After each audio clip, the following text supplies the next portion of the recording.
and Clive Townsend.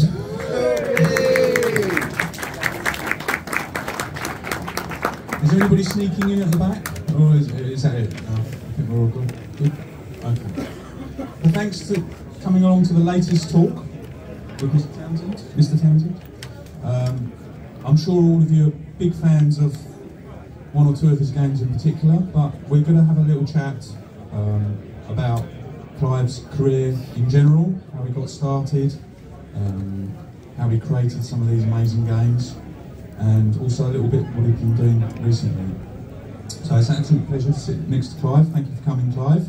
You're welcome. And let's kick us off then with really how you got into computers, computing, and so forth. First, this is really weird for me because I hide in the bedroom typing. I don't go out in public like this, so this is quite bizarre. And that's how I started. As a bedroom coder. A friend of mine had a ZX81, so I went around his house and we typed in listings for magazines, and they never worked, so we had to fix them, and ended up learning how to program just through trial and error, really. There wasn't anything at school teaching computers, so magazines and experiments are how we learned. And then I was determined to get a ZX81, and it turned out there was a new computer, the ZX82, coming out. So my friend said, don't get a ZX81, hang on, get the next one next year. They renamed it to the Spectrum. I got one of them, and that's pretty much how I started. So you were getting a ZX82, as it was called at the time, and so you dabbled with BASIC initially, was it, or was you getting into only BASIC? As far as I understood, I learned BASIC, but we had some typing listings which had assembly language, but they were just numbers, just text, so I didn't know, didn't learn assembly language at that point. So all my games were BASIC. Okay, and what would you say was the first official Clive Townsend game then that you created yourself? For myself, I made a tarot card program which was in BASIC and very basic. It was just a text, just printed text on the screen, so no graphics.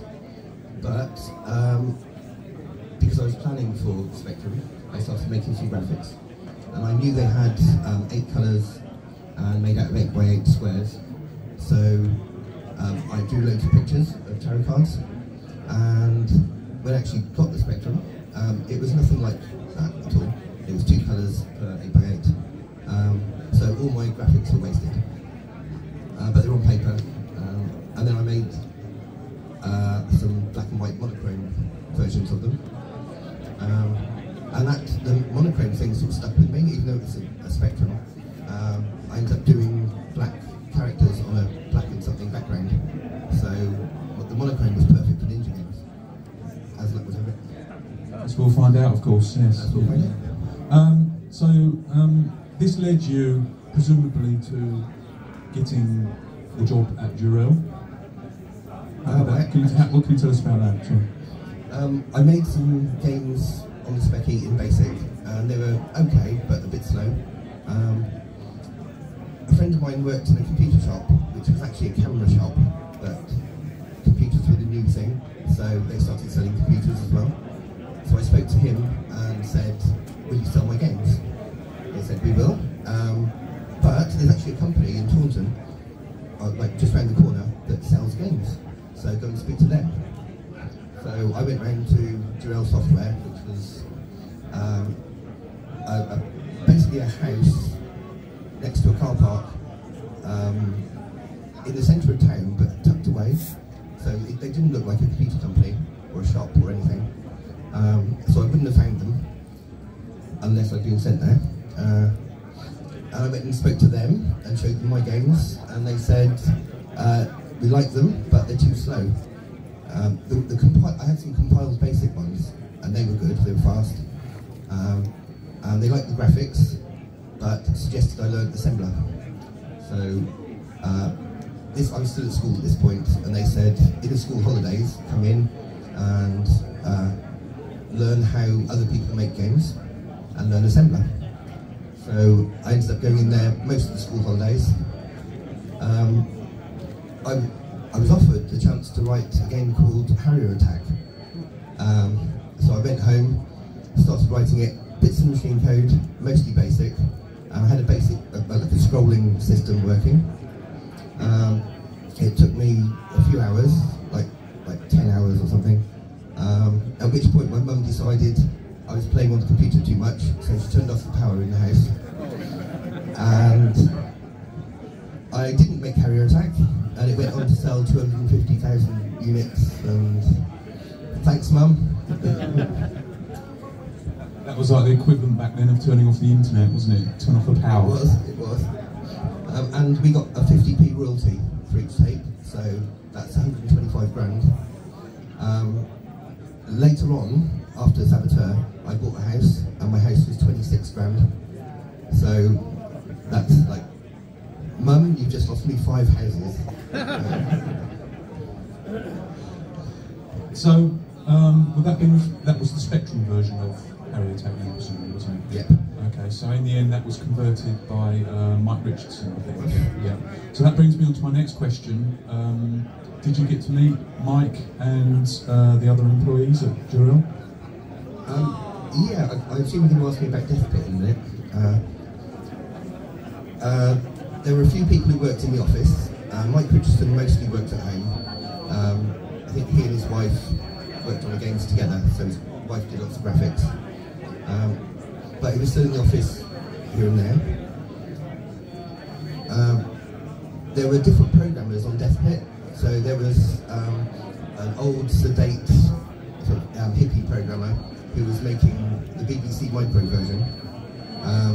And the character in that moved really slowly and dug with a trowel through rock falls.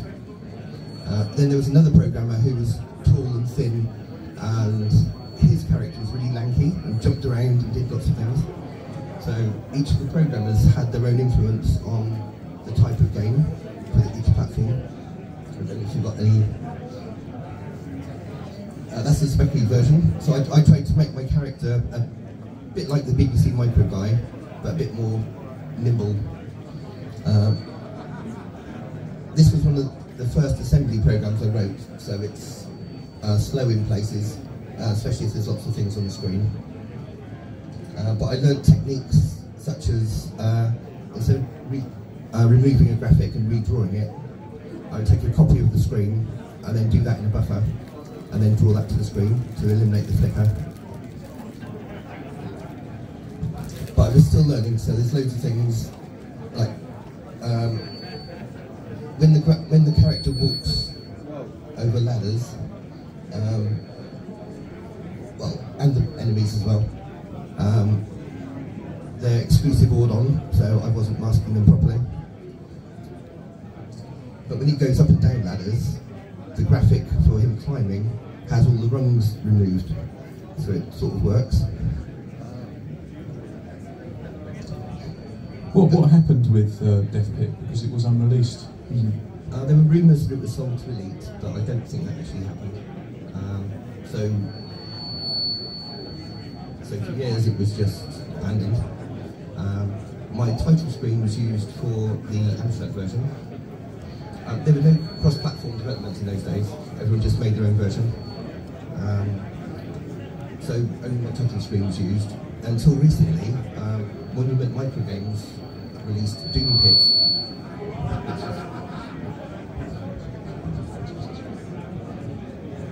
Hello? Hello?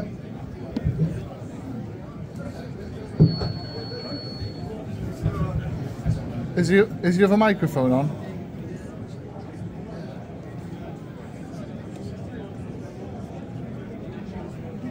Testing, yeah. Oh, sorry. Where it was? You were talking about Death Pit had been sold to Elite and it didn't come yes. out, did it? The Monument Microgames made a game called Doom Pit, which is specky and virtually based on Death Pit. And they sold it as a double tape, so you could get the original Death Pit at last, so 30 years after it was actually made. Yeah, 30 years later it came out, wasn't it? Yeah, eventually, yeah. Okay. So, in addition to Mike Richardson and was it Ron Jeffs that was the other? Mostly Commodore 64. Yeah, yeah. Jurel, for people that maybe not familiar with them, they were they producing business software at this point, and they branched out into games? I think originally they started off doing CAD software for designing kitchens and things, and then started doing Oryx games, and slowly becoming a games company. When they stopped doing games, they moved back to insurance software, which they dabbled in before. Halfway through Saboteur, I was actually asked to work on Insurance Master on the PC. So I was doing green screen bar charts and pie charts and things. And it was really nothing to the games at all. But they've since gone back to doing insurance software. And I think the boss, Robert White, was quoted as saying, one day he wants his insurance software to be as famous as his games. I don't think that's going to happen. We could have a long wait there, yes. Yeah. What was your impressions of Robert White? He was really cool. He's a developer himself, so he understood. And I was a kid still, so I hadn't had a job before, so I didn't really know what a boss was like. But there was no pressure. So games were finished when they were finished. He was sort of spoilt by working with Mike Richardson, who did Thanatos, all the specking stuff really, Jurel. But he was so talented, he could just go off with a concept and come back with a work of art. So I don't think he could be pressured into doing something with a deadline. So that overlapped onto me really, thanks to Mike. You mentioned you were at school when you started working at Jurel. What did your parents think about the software scene and getting a job in this industry? Because it was obviously in the early 80s when it wasn't a traditional type of job, and sometimes the older generation either didn't understand it or didn't want to understand it. Yeah, it wasn't a thing. So my dad said he'd disown me if I didn't go to college, which was, my parents were split up. My mum remarried, but even so, Jurel actually said, when you leave school, there's a job here for you. But I went to college instead, and I turned down the job. And after a year, I thought, solid. By the time the teachers learn enough to teach me, everything will be out of date. So I'm going to leave, no matter what my dad says. I'm going to go and take this weird job. When I went to college, they said, what do you want to do? And I said, physics and maths and art. And I said, so, do you want to do physics and stuff, or do you want to do arty stuff? You won't get a job doing both. Oh, yes, I can. So I did a year of that, and then went to Jurel and said, is the job still there? And it was. I started working for £40 a week at Jurel. I was really chuffed with how much money I was earning. This was the 80s, but even so, I was paying 20 quid rent in a flat, so it was not much money, but it was okay. And I was doing a hobby and getting paid for it, so that's quite weird. Yeah, and it was your start, wasn't it, in the industry? So, yeah. So having Death Pit came and go and didn't come in the end, what did you move on to next? Was it Saboteur next, and if so, how did that start? While I was working on Death Pit in the office, at home I was working on Ninja Darkness, which is basically a ninja guy and a scrolling background. And I thought I could make a big map for him to run around on. Hadn't really thought it through because I didn't quite know how much memory things would take up or how fast things could work. And I took it to the office to show the boss, and he said, it's too slow. So make it a flip screen game instead. So I did that, and it got to the point where he said, actually don't worry about Death Pit, work on this ninja game instead. So Ninja Darkness became my full-time job, and then it was later renamed to Saboteur, which I think there was a Commodore programmer called Nigel Jubilee. I think he was going to make a game called Saboteur, but it was more of a graphic adventure, and Boss didn't go with that and put him onto a different project. But the name Saboteur was hanging around, so I think that's where the name came from. Okay. Is there any influence yourself? Did you used to be a ninja or anything that we don't know about, or just dressed in black today? So The obvious answer is, of course not. say no more. I did karate and judo as a kid, but they all seemed very limited. With hindsight, I think I was 12, so I didn't learn everything there is to know about karate or judo. But later on, after Saboteur, Saboteur happened in the 80s, where everything was ninja-y. So there's like, if you've got a BMX game, you stick ninja on it, and it's a ninja game. But all the films were ninja films at the time. So I'd grown up on Jackie Chan and James Bond films, and I thought I could do a ninja character in a James Bond scenario. So even though you don't get to see the main Bond villain, you will find him in Saboteur 4 or 5, 4, I think, you'll meet him in. He's called Mr.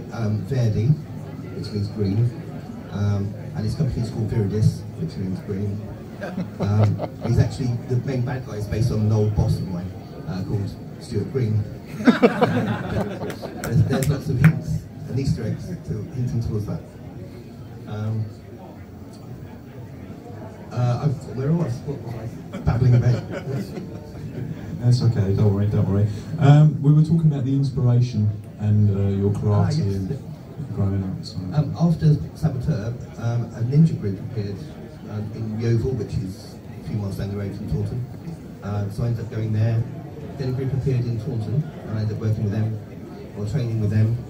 And that was good because it had all the grappling of judo, punching and kicking of karate, had fieldcraft, anatomy, sewing, everything could apply to ninjutsu. So I ended up sewing secret pockets into my clothes and things. The idea is to be good at everything, so even if it's sewing, which sounds like a girly thing, no, be good at that. Cooking, be good at that. I failed at cooking, by the way, so not good at that. But the concept of encompassing everything was quite appealing. So it's martial arts plus. So I did bits of ninjutsu. Never assassinated anyone. Yet. Yeah, you see how it goes. Well, you're obviously using machine code by now. Did you use a development machine, or were you coding? Okay, sorry. Go on. Saboteur was written on the Spectrum, so I'd load in the Zeus assembler and my source code, compile my code, save the finished code out to cassette, and then load in finished code, finished graphics, data, music, test it all, it would crash. So then I load in my assembler from tape, load in my source code from tape. So this is like 5 or 10 minutes every time I had to test something. Actually, last week I've been decompiling the old code and trying to figure out what's data, what's graphics, and so on, and what's actually code. And I've no idea how I did it, because it's such a nightmare. There's like loads of lumps of code here and there, and I can't go back and recompile that, so I'll just wedge that in here. It's a not a complete mess, but it's very badly made. But that's all I had. There were no development machines at that point. Saboteur 2 was different. We had a Apricot F1, so you could compile, just press the button, test it on the Spectrum. If it crashes, doesn't matter, change it, test. And that made things so much faster. But Saboteur 1 was a nightmare. It took about a year to make. Then I did the Amstrad version, which is basically the Spectrum version with a few bytes poked here and there to make it appear in a different place on the screen. Occasionally I'd have to fit an Amstrad routine into the bit of code which was designed for the Speccy, and there wasn't room. So the Speccy code would jump out, have some other code over here, and then jump back in. So the Amstrad version was really slow. But no one cares about Amstrad versions. You certainly don't hear today, that's for sure. So with Saboteur, I mean, obviously coding teams were very small, if they existed at all back then. It was quite often one person. So it was you, sound, graphics, everything was yourself. I didn't write the music. Someone else wrote the actual tune, but I wrote the music player and did the game design and the maps and the graphics and the code. So yeah, pretty much one-man band back then per game. Someone else made the C64 version, but I don't know if they had my code or they just played the game and copied it. But there was no cross-platform development back then, so even the Amstrad version was hard work. I think nowadays it's a lot more streamlined and organised, and not a one-man band anymore.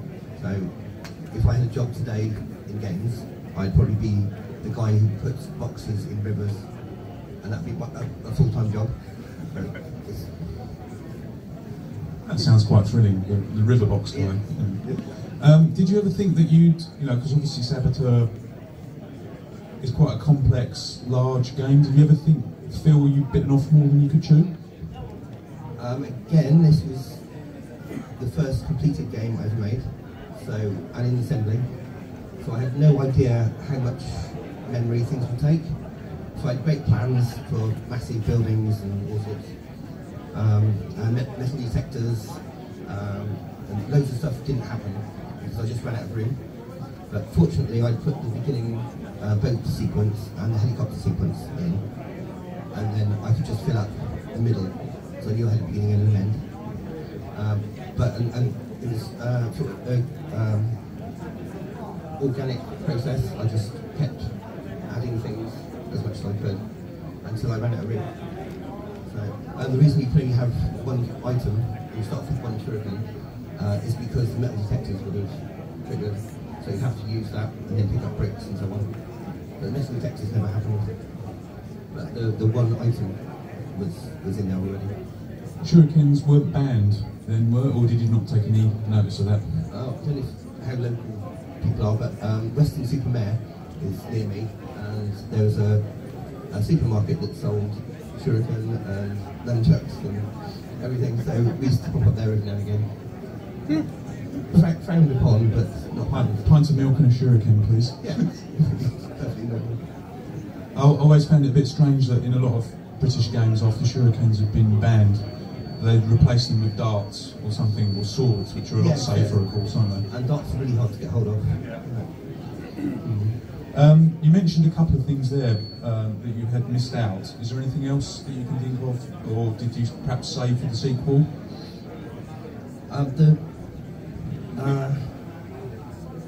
The sequel was originally going to be the same guy going out on a different mission, and I ended up talking to the boss. I think his wife had commented that all the characters in games are blokes, so why not have a female? So we ended up talking about that, and I thought, actually I think a female ninja could be even more dangerous than a male ninja. So I think that was quite a brave move for Jirel to publish a game. This was way before Tomb Raider, so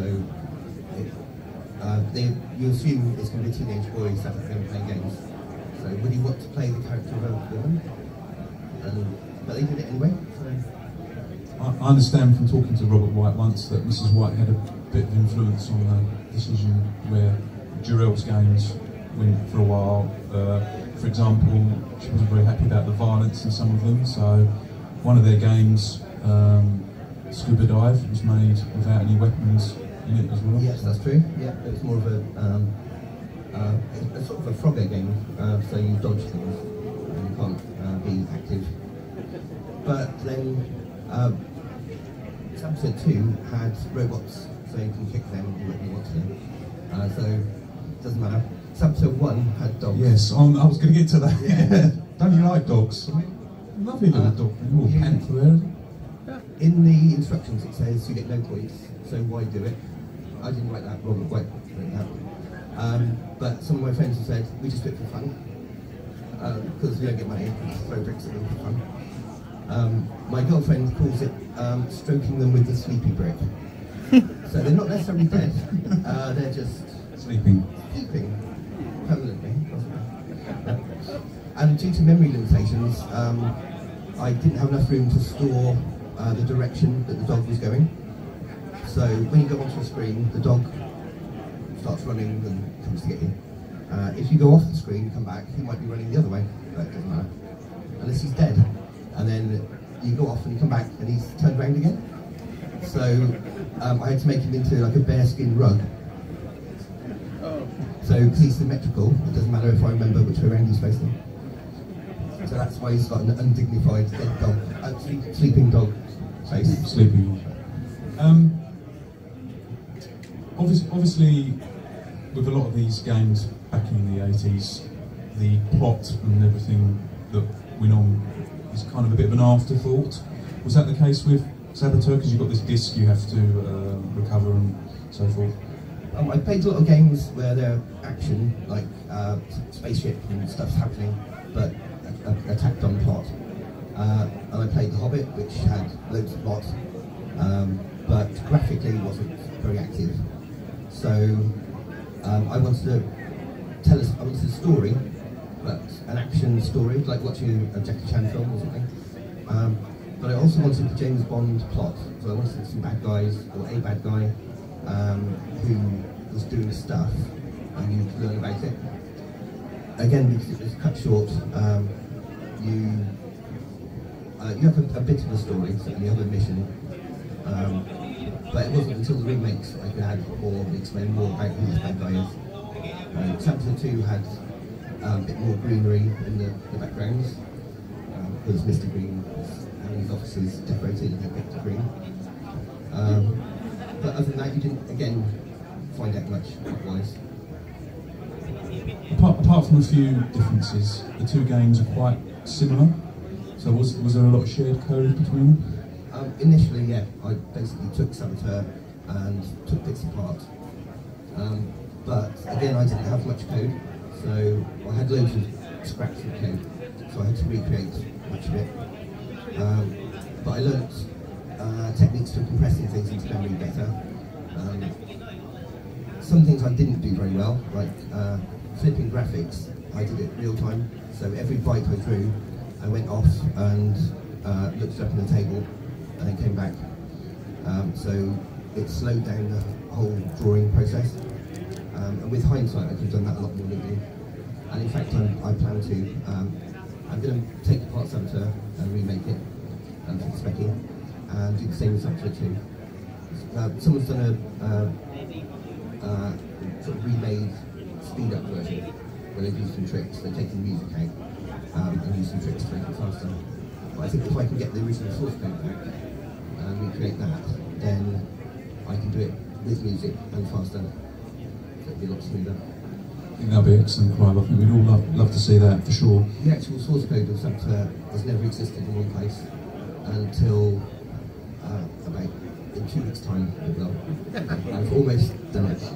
I've got a ninja running around in the old maps, but no guards or dogs as yet. But everything else works. So there will be a new Saboteur with a new box that will look like that one. Excellent. Okay, excellent. New specky, or kind of new specky games, always good. After you finished Saboteur 2, was Saboteur 3 ever discussed? A few years ago I saw some of Mike Christensen's graphics for Saboteur 3, so I think Jarell were considering making a Saboteur 3 without me, which was a bit annoying. So it's my baby. But I had plans for Saboteur 3. I just didn't know what it was going to be. So I experimented with like a Critical Mass 3D Space Ninja for a while, and then maybe an adventure game. I didn't know. I had ideas. I had the plot, but I didn't know what sort of game it was going to be. So it wasn't until years later. In fact, I went to Blackpool a few years back, and I was talking about Saboteur 3, and one of the Oliver twins said that because my idea for Saboteur 3 will be set on an island with loads of trees, it's quite green, and this is where you meet Mr. Green. He said, well, that's 4 in the spectrum, that's colour 4, so green should be a 4. And as you see with the Saboteur cover, Saboteur 1 was quite browny on the cover, so I made this one a bit more blue. And the Saboteur 2, the red motorbike, had a red theme. Okay, Into Darkness was my original title, so I'm going to do a prequel. So prequel's 0, this one's 1, the next one's 2. The new Saboteur game couldn't be 4. It couldn't be green and 4. So he said you have to do a magenta game. So I went off and made a new Saboteur 3, which is all based on amethyst and purpley things. I had Russian mines and places where you can find purple things. And I had 8 of my levels. And I spoke to a friend and said, I need a night's level. What can I do that's like purple? I said, gay bar in London. Okay, Saboteur's never gay bar in London, right? So ended up making the purple palace and just having lots of purple. Let's throw you off then. So Saboteur 3 got moved, and that's Saboteur 4 now. So that's where you go back. Saboteur 5, you meet the ninja from Saboteur 3 and 2 and 1, and they all end up fighting the main bad guy. So all the storylines will converge. Okay, so we've got lots of Saboteur to come anyway. We've got, I've got a couple of spin-offs, but mostly 8 games. So I have Saboteur 4, 5, 6 and 7 planned. And again, they're colour coded to Speccy. Okay, excellent. Well, let's just rewind a little bit now to back to the Durell days. Was Saboteur 2 your last game for Durell? Almost. We started working on a game called Trojan, which was based on an arcade machine, and I started on the Speccy version, and it was sort of half finished. But it was getting to the point where it was costing £80,000 to advertise games, for the magazines and so on, which was a shed load of money back then, when you could get a house for 26 grand. So it got too risky. I think one failed game could have bankrupted the whole company. So the boss decided not to do games anymore. Trojan was cancelled, a lot of us were laid off, and they just stuck to insurance software after that. It was safe. What did you do? I did the Reaper, which was appalling. It's a crappy game, but it was just a fun game to get all my friends' names into a game. So I did that, and surprisingly, Ubisoft said they'd publish it. So that was quite a surprise. And I did I did Garfield, Winter's Tale, just as a freelance. Then I made loads of demos. And then I was offered some work. My girlfriend at the time moved away for work, and she was teaching gymnastics in the school, and the computer teacher said, I also make games. So Cool Spot, The Punisher, and Joe and Mac, Playground Ninja were games that he had a deal, a lot of license rights to do. And I made a demo, and they said, actually, no, I haven't got the deal. So, and the next one, no, I haven't got the deal. I don't know if they ever were real, or if he just thought he had a deal. But none of those games ever happened. I made demos for each of them. It got to the point where I actually moved house to work with him on these games, and they just didn't happen. So I ended up working in the school teaching gymnastics instead. and I sort of left games behind for a while. Okay. It's a shame, but you're making up for lost time now, aren't you? I am. Yeah. I'm still working on Lycos, which is my own game. It's based on a wolf, a humanoid character who's not developed mates, but for wolves. So he's off in a spaceship and ends up landing on a futuristic Earth, ravaged by war. But he's agile and he can run around. So it's sort of a ninja in a way, but looks like a wolf. I made a demo of that as well. But again, we didn't sell it. So that was. I was still trying to do specky stuff. Although this was probably mid-90s, I guess. So left it a bit late. Until now, doing new stuff now. On that subject, why do you think the? I mean, you obviously had a career and you grew up with the Spectrum. Why do you think it became so popular, or was so popular in the UK? I think it was really easy to get into, to start programming in BASIC and assembly. And it was just a lump of bytes, so you could do whatever you want with it. You don't have to learn much about the hardware or rely on sprites or anything. You can pretty much do anything, which meant through creatives you can make loads of different types of games. And I think that's why there were millions of types of games. They weren't all racing games, they were anything you can imagine. And I think that's kept it alive, since there's just so much out there. Anyone that wants to play a certain type of game will find a specky game that doesn't. There's just so much freedom. And it's incredible, 40 years later, you can download a copy of Saboteur onto your Nintendo Switch. You can? Courtesy of yourself, of course, and be playing this specky game 35 years later. And this is the 7 times bigger version. It's got all the specky version to start with, and it's got all the bits that I wanted to do in the 80s, but I just didn't have room for. I never know what's behind me. It looks really good, and it's a great game to play still today if you want to download it for the Switch. And you've got other versions. You've got the it says here the Steam and PS4, but we're still waiting on the Xbox version, aren't we? I made the Xbox version about 5 years ago. I'm just waiting for it to be published. So I met a Polish company called Synfabric, and they've published these games for me. But I don't have much control over the platforms, so I can build an Xbox version, give it to them, and then wait for them to sort it out. Okay, fair enough. It's slow and annoying, but one day.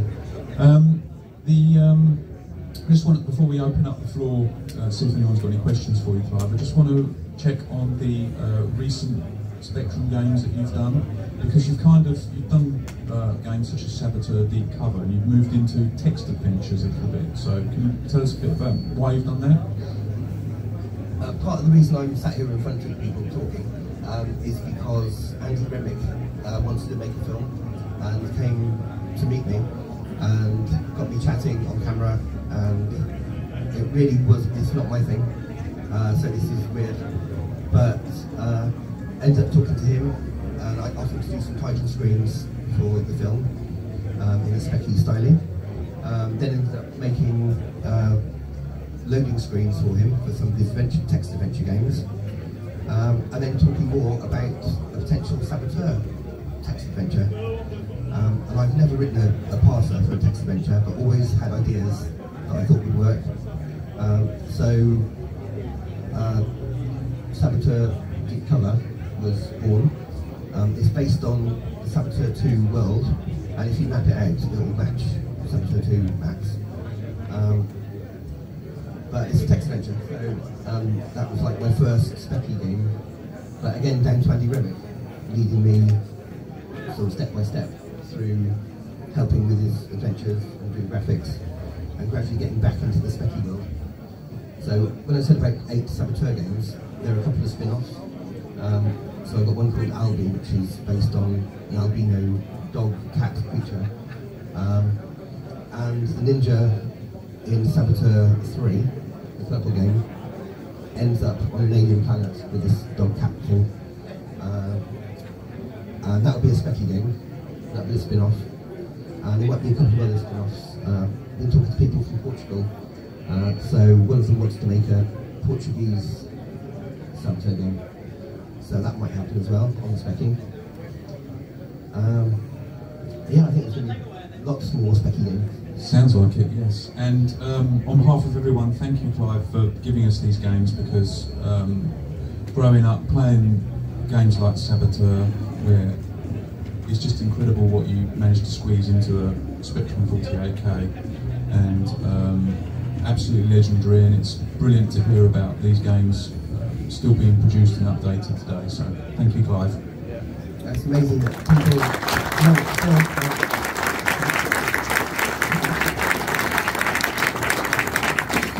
We've got a few minutes left. If I can take a couple of questions, if anyone has any questions. Right, okay, here we go.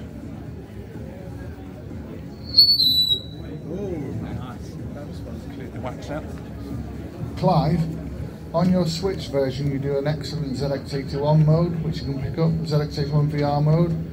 Do you think you'd ever take Saboteur back to the ZX81 for a special? I've seen some amazing high-res techie demos, or techie games, so it's possible, but might need a sort of monster RAM pack or something to do it. I'll certainly work with someone if they want to make one. I'll give them all the maps and data and everything. Whether I could code it up to that standard, I don't know. Someone can, I'm sure. Is there another question? Oh.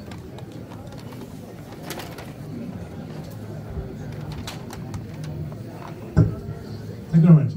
I was wondering if you thought about a next version, since that would be, thinking about keeping the new Specky arms. I keep mentioning it to Jim Bagley all the time. He's been so busy, but one day, yeah. Similar to other versions, some people want an Amiga version. I'm happy to do all the work apart from the actual coding. If someone else who knows the machine will do it, same with the next. I'll do all the maps, all the data, everything, and all the graphics. One day, yes, it'll happen. Anyone else got a question for Clive? No? Okay, thank you.